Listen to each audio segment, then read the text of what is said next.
In this video, we're going to talk about the present value of an investment that's had different types of interest computed on it over the course of several years. All right, so let's suppose that an investment has interest earned using simple interest for the first 2 years, compound discounting from years 2 to 5, compound interest from time 5 to time 9, and a force of interest from time 9 to time 10. We're told that the account value is 2,000 at time 10, and we're asked to find the present value.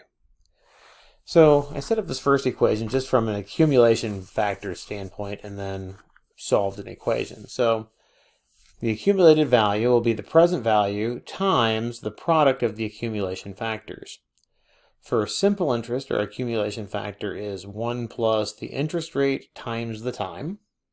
So the time is 2 and the interest rate was 5 for simple interest, so that first factor is 1 plus 0.05 times 2.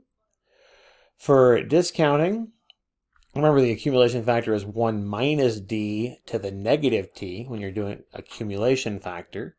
So the 0.965 here represents 1 minus d, and then the 3 here is the time from time 2 to time 5.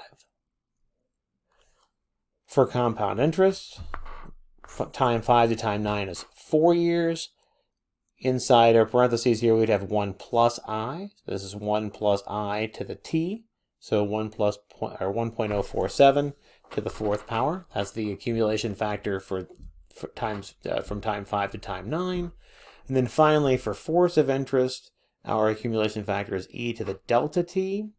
In this case, there's only 1 year, so we'd have e to the 0.064 times 1. If you simplify this part, you get about 1.57 times PV is 2,000. So solving for PV, or present value, you would get 12.75 and 37 cents.